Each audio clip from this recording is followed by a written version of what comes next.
ಕಪ್ಪೆ ಚಿಪ್ಪಿಗಾಗಿ ನದಿಗೆ ತೆರಳಿದ್ದಂತ 8 ಮಂದಿ ಇದೀಗ ಜಲಸಮಾಧಿಯಾಗಿದ್ದಾರೆ. ನದಿಯಲ್ಲಿ ಕಪ್ಪೆ ಚಿಪ್ಪು ತೆಗಿಬೇಕು ಅಂತೇಳಿ ಒಂದೇ ಕುಟುಂಬದ ಎಲ್ಲರೂ ಕೂಡ ಹೋಗಿದ್ರು. 8 ಮಂದಿ ದುರಾದೃಷ್ಟವಶಾತ್ ನೀರು ಪಾಲಾಗಿರುವಂತಹ ಘಟನೆ ನಡೆದಿದೆ. ಉತ್ತರ ಕನ್ನಡ ಜಿಲ್ಲೆಯ ಭಟ್ಕಳ ತಾಲೂಕಿನ ತಟ್ಟೆಹಕ್ಕಲು ಬಳಿ ನಡೆದಿರುವಂತಹ ದುರಂತ ಇದು. ಭಟ್ಕಳದ ಶಿರಾಲಿ ಮೂಲದ ಒಂದೇ ಕುಟುಂಬಕ್ಕೆ ಸೇರಿರುವಂತಹ ಒಟ್ಟು 14 ಮಂದಿ ಎಲ್ಲರೂ ಕೂಡ ಒಮ್ಮೆಲೆ ಕಪ್ಪೆ ಚಿಪ್ಪುಗಳನ್ನ ತೆಗಿಬೇಕು ಅಂತ ಹೇಳಿ ಹೋಗ್ತಾರೆ. ಇದೇ ಉದ್ದೇಶದಿಂದ ಹೋಗ್ತಾರೆ. ದೋಣಿಯೊಂದರಲ್ಲಿ ನದಿಗೆ ತೆರಳುತ್ತಾರೆ. ಇದೇ ವೇಳೆ ದೋಣಿ ಮುಗಿಚಿ ಇಡೀ ಕುಟುಂಬವೇ ಅಪಾಯಕ್ಕೆ ಸಿಲುಕಿತು.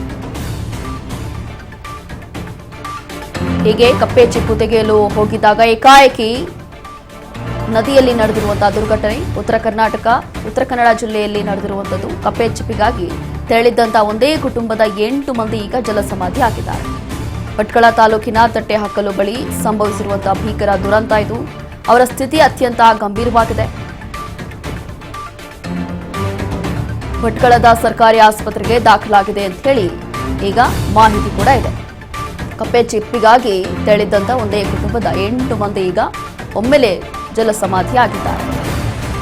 ಕಾರಣ ಏನು ಅಂತಂದ್ರೆ ಇಲ್ಲಿ ಬೋಟ್ ಮುಳುಗೋಗಿದೆ. ಆ ಒಂದು ಸಂದರ್ಭದಲ್ಲಿ ಏಕಾಏಕಿ ನದಿಯಲ್ಲೇ ಉಳ್ದು ಹೋಗಿದೆ ಈ ಒಂದು ಬೋಟ್. ಉತ್ತರ ಕನ್ನಡ ಜಿಲ್ಲೆಯಲ್ಲಿ ನಡುಕ ಹುಟ್ಟಿಸಿರುವಂತದ್ದು ಈ ಒಂದು ಘಟನೆ. ಹೀಗೆ ಉತ್ತರ ಕನ್ನಡ ಜಿಲ್ಲೆಯಲ್ಲಿ ನಡುಕ ಹುಟ್ಟಿಸಿದೆ ಮಹಾ ಜಲ ದುರಂತ.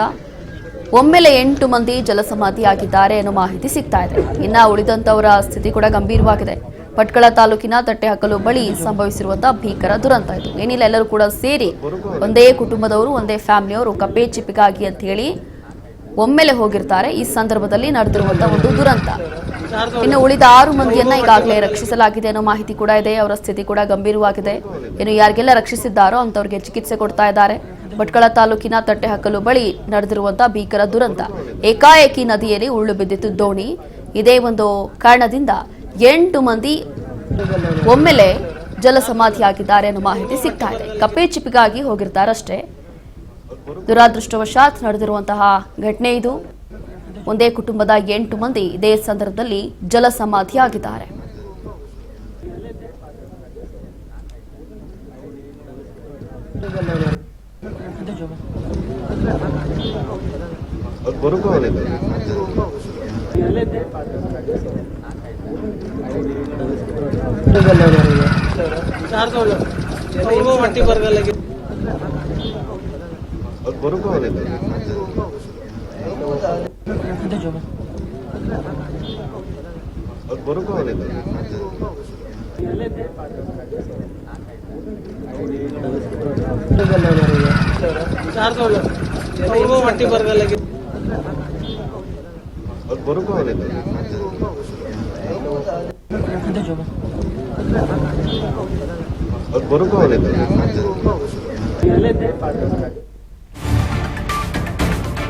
ಬದುಕುಳಿದವರ ಸ್ಥಿತಿಯೂ ಕೂಡ ತೀವ್ರವಾಗಿ ಗಂಭೀರವಾಗಿದೆ. ಸರ್ಕಾರಿ ಆಸ್ಪತ್ರೆಗೆ ದಾಖಲು ಮಾಡಿದ್ದಾರೆ. ಇಡೀ ಶಿರಾಲಿಯಲ್ಲಿ ಮಡುಗಟ್ಟಿದೆ ಆಕ್ರಂದನ. ಕುಟುಂಬಸ್ಥರು ಈಗ ಕಣ್ಣೀರು ಹಾಕ್ತಿದ್ದಾರೆ.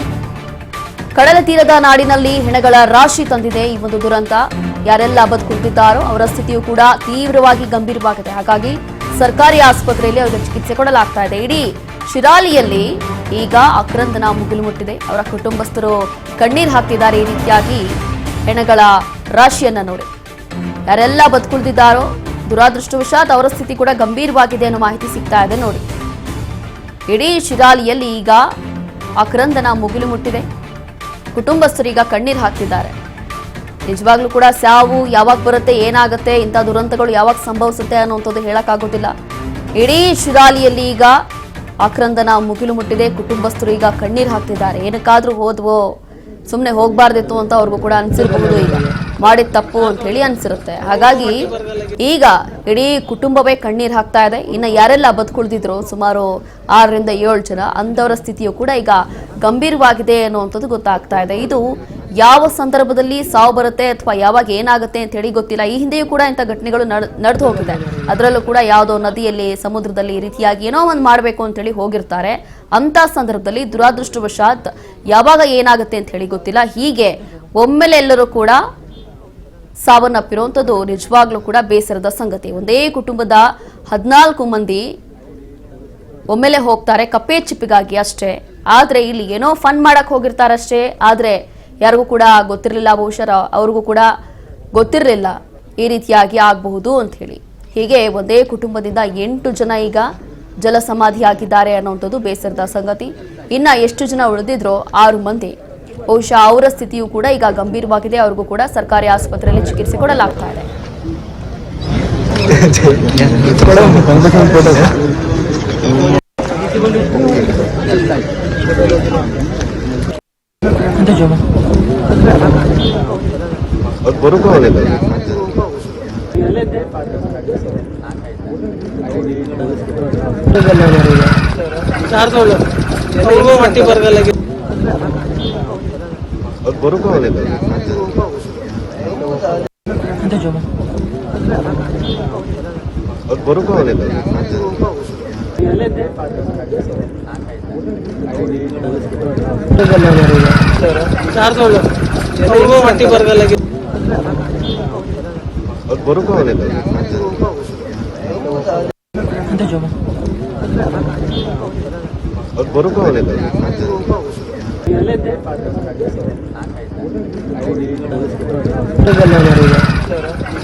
ಹೀಗೆ ಇದು ಮಹಾ ಜಲ ದುರಂತ ಇವತ್ತು ಸಂಭವಿಸಿರುವಂತದ್ದು. ಒಂದೇ ಕುಟುಂಬದ 14 ಮಂದಿ ಏನಿಲ್ಲ ಕಪ್ಪೆ ಚಿಪ್ಗಾಗಿ ಅಂತ ಹೇಳಿ ಹೋಗಿರ್ತಾರೆ ಅಷ್ಟೇ ಎಲ್ಲರೂ ಕೂಡ. ಆದರೆ ಇಲ್ಲಿ ಬ್ಯಾಡ್ ಲಕ್, ಈ ಒಂದು ದೋಣಿ ಏನಿರುತ್ತೆ ಅದು ಮಿಡ್ಲಲ್ಲೇ ಮುಳುಗು ಹೋಗುತ್ತೆ ಈ ಒಂದು ನದಿಯ ಮಧ್ಯಭಾಗದಲ್ಲೇ. ಆ ಸಂದರ್ಭದಲ್ಲಿ ಈಗಾಗಲೇ 8 ಮಂದಿ ಜಲಸಮಾಧಿಯಾಗಿದ್ದಾರೆ. ಇನ್ನು ಉಳಿದಂತ 6 ಮಂದಿಗೆ ಅಲ್ಲಿರುವಂತಹ ಸ್ಥಳೀಯರು ಕೂಡಲೇ ಹೋಗಿ ಹೇಗೋ ರಕ್ಷಣೆ ಮಾಡ್ತಾರೆ. ಆದರೆ ಅವರ ಸ್ಥಿತಿಯು ಕೂಡ ಗಂಭೀರವಾಗಿದೆ ಅನ್ನುವಂಥದ್ದು ಸದ್ಯಕ್ಕೆ ಗೊತ್ತಾಗ್ತಾ ಇದೆ. ಹಾಗಾಗಿ ಇನ್ನು ಅವರ ಫ್ಯಾಮಿಲಿಯವರು, ಇನ್ನು ಅವರ ಕುಟುಂಬಸ್ಥರೆಲ್ಲರೂ ಕೂಡ ಈಗ ಕಣ್ಣೀರು ಹಾಕ್ತಿದ್ದಾರೆ. ಈ ಭಾಗದಲ್ಲಿ ಎಲ್ಲರೂ ಕೂಡ ಈಗ ಬೆಚ್ಚಿ ಬಿದ್ದಿದ್ದಾರೆ.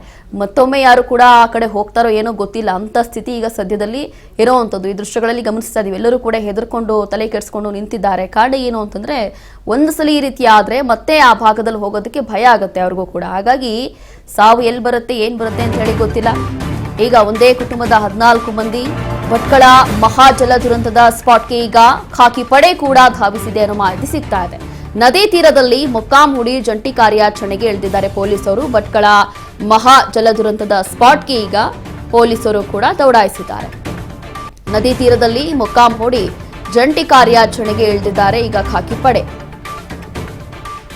ಹೀಗೆ ಈ ಒಂದು ಮಹಾ ಜಲ ದುರಂತಕ್ಕೆ ಸಂಬಂಧಿಸಿದಂತೆ ಕೂಡಲೇ ಪೊಲೀಸರು ಕೂಡ ಒಂದು ಜಂಟಿ ಕಾರ್ಯಾಚರಣೆಗೆ ಅಂತ ಹೇಳಿ ನದಿ ತೀರದಲ್ಲಿ ಧಾವಿಸಿದ್ದಾರಂತೆ.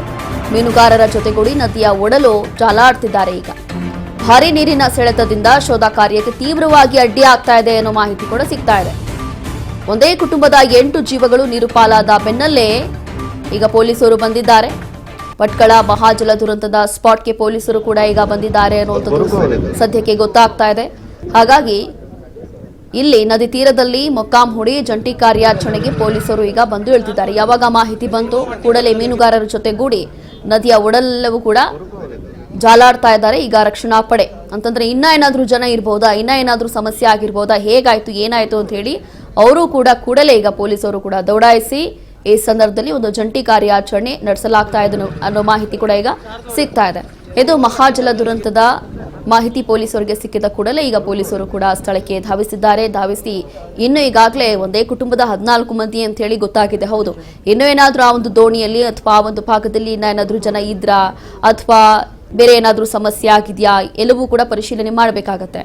ಹಾಗಾಗಿ ಈಗ ಅಲ್ಲಿರುವಂತಹ ಪೊಲೀಸರು ಕೂಡಲೇ ಈ ಒಂದು ಘಟನಾ ಸ್ಥಳಕ್ಕೆ ಧಾವಿಸಿ ಪರಿಶೀಲನೆ ಮಾಡಲಾಗ್ತಾ ಇದೆ. ಎಲ್ಲವೂ ಕೂಡ ಜಾಲಾಡ್ತಾ ಇದ್ದಾರೆ ಅನ್ನೋ ಮಾಹಿತಿ ಸಿಗ್ತಾ ಇದೆ.